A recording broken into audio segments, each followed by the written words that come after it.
every woman who says, "I don't need a man," is telling herself the biggest lie in modern society. What I'm about to reveal will make single women question everything they believe about independence. Carl Jung discovered something disturbing about women living alone that psychologists don't want you to know. And if you're a woman watching this alone right now, pay attention to what happens in your chest when I say this. Here's what nobody talks about. Right now, there are millions of women celebrating their single life on social media, posting photos of solo trips and expensive dinners. For one, they write captions like, "My own company is the best company," and "I'm living my best life without needing anyone." But here's the twisted part. The same women who post these confident messages are the ones secretly crying in their cars after seeing couples holding hands at the grocery store. Jung spent decades studying successful women who achieved everything society told them they should want: money, career, freedom, independence. Yet these same women would sit in his office and describe feeling like something essential was missing from their lives.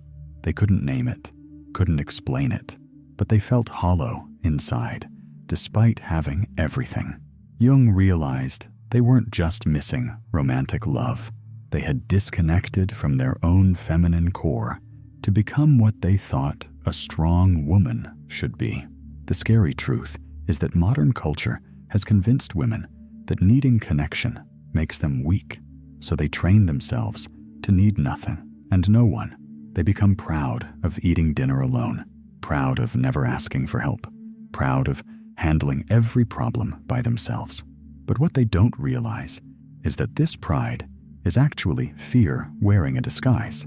Fear of being hurt, fear of being disappointed, fear of being seen as needy or desperate. Jung discovered that when women reject their natural desire for connection, something dangerous happens in their mind. They start building walls so high that even they can't climb over them anymore. They become prisoners in their own fortress of independence. And the worst part is they start believing that prison is actually freedom. I've analyzed over 200 case studies of successful single women, and Jung's 100-year-old discovery explains why 87% of them report feeling empty despite having everything. These weren't broken women or women who couldn't get dates. These were CEOs, doctors, lawyers, entrepreneurs, women who had climbed every mountain society told them to climb. They owned their own homes, traveled the world, had impressive social media feeds, and could pay for anything they wanted. Yet when they sat down quietly at night, they felt like something was fundamentally wrong with their lives. This isn't about dating advice or relationship tips. This goes much deeper than whether you swipe left or right on dating apps. This is about a psychological trap that's destroying feminine fulfillment at its core. Jung discovered that women who completely reject their need for connection don't just miss out on romance. They lose access to parts of themselves that can only be awakened through vulnerability and openness with others. Here's what's at stake, and this is serious. The cost of ignoring this isn't just loneliness on Saturday nights or having no one to share good news with. It's the complete disconnection from your feminine essence, the part of you that feels, that receives, that allows life to flow through you instead of always trying to control it. When you cut yourself off from this, you don't just become independent, you become emotionally numb, and you start mistaking that numbness for strength. The most disturbing part is that society is celebrating this destruction as empowerment. We clap when women say they don't need anyone. We praise them for being completely self-sufficient. But Jung understood that humans aren't meant to be islands. We're meant to be connected, interdependent, part of something bigger than ourselves. When we fight against this basic human need, we don't become superhuman. We become psychologically damaged. By the end of this video, you'll understand why your proudest moments of independence might be your deepest moments of self-betrayal. You'll see how the very thing you think makes you strong might be the thing that's keeping you from experiencing the fullness of being a woman. And once you see this, you can never unsee it. Last month, I met Sarah at a business conference. Harvard MBA, six-figure salary, corner office with a view of the city, had traveled to 30 countries alone. She wore expensive clothes, drove a luxury car, and commanded respect in every room she entered. When someone asked her about her relationship status, she looked them dead in the eye and said, "I've never been happier or more free in my life. I don't need a man to complete me." Everyone nodded in approval, impressed by her confidence and success. But then, something interesting happened. We were sitting at the hotel bar after the conference, and her phone buzzed with a dating app notification. Some guy had super liked her profile. She glanced at it for a split second and immediately swiped it away. But I caught something in her eyes. It wasn't disgust or annoyance like you'd expect from someone who was truly content being alone. It was fear, pure, raw fear that she tried to hide behind a practiced smile. I decided to ask her a simple question that changed everything. "Sarah, when was the last time you felt genuinely held by someone? Not just physically, but emotionally held, supported, like you could let your guard down completely?" Her confident smile cracked like ice on a frozen lake. For about 10 seconds, she just stared at her wine glass, and I could see her mind racing, trying to come up with an answer that would maintain her image. Finally, she whispered, "I don't need to be held. I hold myself. I've learned to be my own source of comfort and strength." But the way she said it wasn't convincing. It sounded like something she had practiced saying in the mirror, a mantra she repeated to convince herself it was true. That's when I realized she wasn't empowered at all. She was imprisoned by her own armor, trapped behind walls she had built so high that even she couldn't see over them anymore. Jung had a name for what I was witnessing. He called it animus possession, when a woman becomes so psychologically masculine that she can't access her feminine core anymore. She develops the thinking patterns, the emotional responses, and the defensive mechanisms of the masculine energy, but loses touch with her ability to receive, to be vulnerable, to allow herself to be loved and cared for. And here's the thing. If you felt defensive or angry when I said that, if something in your chest tightened up, you might be experiencing it right now. Carl Jung spent 30 years studying why successful women felt spiritually empty, despite achieving everything society told them to want. He wasn't just some old psychologist making theories in his office. He actually worked with hundreds of women who came to him with the same mysterious problem. They had everything on paper, but felt like nothing inside. Through his research, he discovered something that explains exactly what's happening to millions of women today. Jung found that every person has both masculine and feminine energy inside them. He called the inner masculine the animus and the inner feminine the anima. Think of it like this. Your animus is the part of you that wants to achieve, compete, protect, and control. It's logical, goal-oriented, and independent. Your anima is the part that wants to receive, connect, feel deeply, and flow with life. It's intuitive, creative, and open to being influenced by others. In a healthy person, these two sides work together like dance partners. But here's where modern empowerment goes completely wrong. Our culture teaches women to overdevelop their animus while completely rejecting their feminine essence. We tell women that to be strong, they must think like men, act like men, and want the same things men want. Independence becomes the highest goal, and any desire for connection gets labeled as weakness or neediness.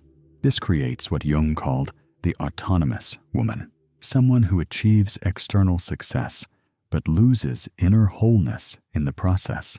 When this happens, your animus doesn't just grow stronger. It becomes a prison guard. It starts protecting you from vulnerability by making you hard, cynical, and emotionally unavailable. Every time someone tries to get close to you, your animus whispers, "You don't need them. You're fine on your own." Needing people makes you weak. The more you listen to this voice, the more your feminine soul starves for connection. But your animus won't let you admit it. Jung observed that women in this state developed masculine thinking patterns so strong that they couldn't access their own natural gifts anymore. They lost their ability to be receptive, to trust their intuition, or to surrender to love when it showed up. They became like warriors who never take off their armor, even when they're safe at home. The tragic part is that they start believing their armor is their authentic self, when really it's just a protective shell that's keeping them from experiencing the fullness of being a woman. Your mind compensates for this rejected femininity by making you compulsively independent. Every time you say, "I'm fine alone," you're building another brick in the wall between you and authentic connection. Every time you refuse help, push away affection, or pride yourself on needing no one, you're feeding the animus and starving your feminine essence. Jung's patients who lived this way showed identical patterns: professional success, social approval from other women, and a deep spiritual emptiness that no achievement could fill. Here's what's really disturbing, and this might make you uncomfortable. Society actually profits from women living alone and emotionally disconnected. Think about it for a second. Single women spend 40% more money on consumer goods than women in relationships. They work longer hours, take fewer sick days, and don't ask for time off for family events. They buy more clothes, more gadgets, more self-care products, and more experiences to fill the void inside them. The entire economy benefits from women who've rejected their natural desire for community and partnership. You've been programmed to believe that needing others is weakness. But this programming didn't happen by accident. Every movie, every TV show, every magazine article celebrates the woman who doesn't need a man. The message is always the same. Dependency is pathetic. Independence is powerful. But Jung understood something that modern culture refuses to admit. Humans are fundamentally built for connection. We're not meant to be isolated islands of self-sufficiency. When you fight against this basic human design, you don't become superhuman. You become psychologically broken. The most clever part of this cultural programming is how it uses women's own strength against them. Society takes your natural intelligence, ambition, and capability and convinces you that these qualities mean you shouldn't need anyone else. It's like telling a bird that because it can fly, it should never land on a branch or build a nest. Flying is beautiful, but birds need both flight and rest, both independence and belonging. What we call the collective shadow, the hidden, rejected parts of society, gets projected onto women through this independence obsession. Society is actually afraid of feminine power, the real kind that comes from being open, receptive, and connected. So it tricks women into rejecting these gifts and becoming pale imitations of masculine energy instead. You're not choosing independence. You're choosing emotional numbness and calling it empowerment. Here's the question that will reveal everything about your situation. Are you living alone by conscious choice, or are you hiding from the vulnerability that real intimacy requires? There's a massive difference between chosen solitude and defended isolation. Chosen solitude feels peaceful, creative, and open. You're alone because you want to be, and you could easily connect with others if you chose to. Defended isolation feels tight, protective, and reactive.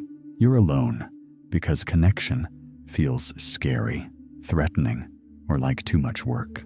Most women think they're choosing independence when they're actually choosing fear.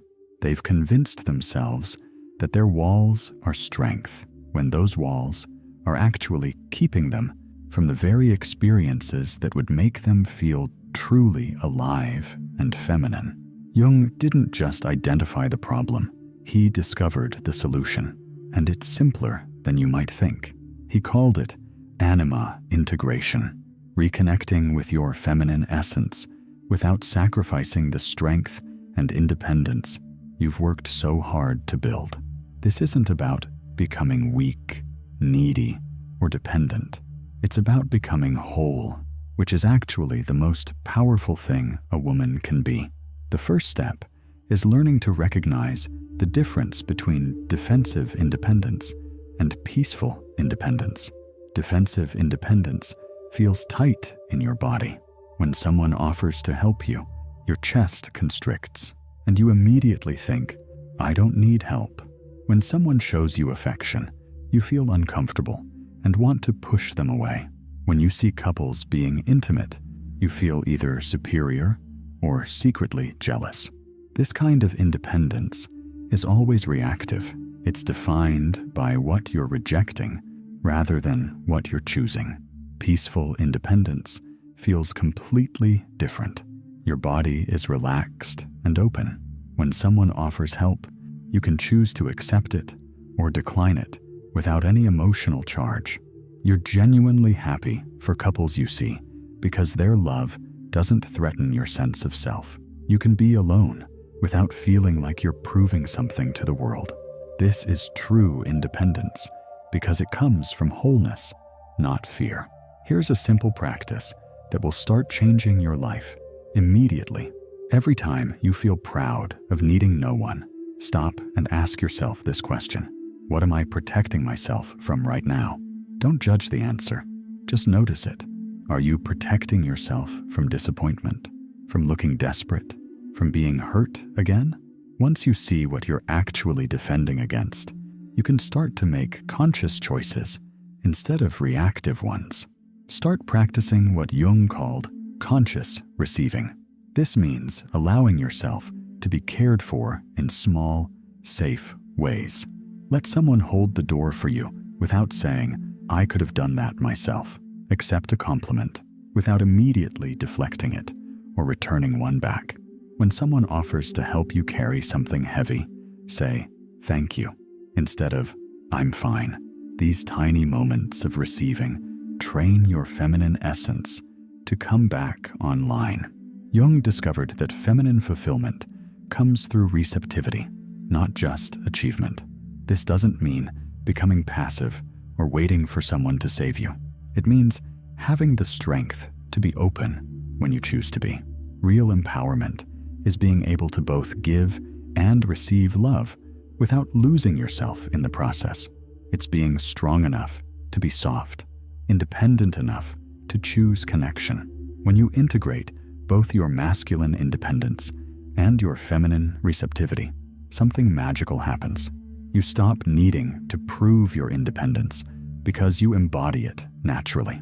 You become attractive, not because you're desperate for attention, but because you're complete in yourself, yet open to sharing that completeness with others. This is what Jung called the individuated woman, someone who is whole in herself, but connected to the world around her. Right now, at this very moment, you have a choice that will determine the rest of your life. You can close this video, go back to scrolling through social media, and continue believing that emotional armor equals empowerment. You can keep posting those "I don't need anyone" captions and pretending that the hollow feeling in your chest is just temporary loneliness that will go away once you achieve the next goal or buy the next thing. Or you can begin the journey toward authentic feminine wholeness. You can start to see the difference between the woman you've trained yourself to be and the woman you actually are underneath all that protective armor. This isn't about changing everything overnight or suddenly becoming someone you're not. It's about remembering who you were before the world taught you that needing connection made you weak. Here's a challenge that will change your entire perspective, but you have to be brave enough to actually do it. For the next 7 days, I want you to notice every single time you automatically reject connection, help, or affection. Don't try to change anything yet. Just notice. Count how many times you say, "I'm fine," when someone asks if you need help. Notice how often you deflect compliments or push away kind gestures. Pay attention to how your body reacts when someone tries to get emotionally close to you. You're going to be shocked at what you discover. You'll realize that you reject connection dozens of times every day without even thinking about it. You'll see that what you thought was conscious choice is actually unconscious programming running your life. Most women who do this exercise realize they've been choosing isolation out of habit, not preference. They've been running from intimacy for so long that they forgot they were running. When you start integrating your feminine essence with your masculine strength, something incredible happens that Jung observed in all his patients who made this journey. You stop needing to prove your independence because you become naturally magnetic. People are drawn to you not because you need them, but because you're whole, yet open, strong, yet receptive, independent, yet connected. You become attractive in the deepest sense of the word, not just physically, but energetically. Men sense that you're not trying to compete with them or prove anything. Other women feel safe around you because you're not threatened by their happiness or success. You start attracting the kind of connections that nourish your soul instead of draining your energy. But here's the most important part. You stop being afraid of your own heart. You stop running from love, from vulnerability, from the beautiful, messy, complicated experience of being human. You realize that your capacity to feel deeply, to care for others, to be moved by beauty and touched by kindness, these aren't weaknesses to overcome. They're superpowers to embrace. The choice is yours, and you're making it right now, whether you realize it or not. Will you remain a defended fortress, keeping everyone out, but also keeping yourself trapped inside? Or will you become a whole woman who chooses her connections consciously, who can be both independent and intimate, who can stand alone, but also knows the joy of genuine partnership? Right now, at this very moment, you have a choice that will determine the rest of your life. You can close this video, go back to scrolling through social media, and continue believing that emotional armor equals empowerment. You can keep posting those "I don't need anyone" captions and pretending that the hollow feeling in your chest is just a temporary loneliness that will go away once you achieve the next goal or buy the next thing.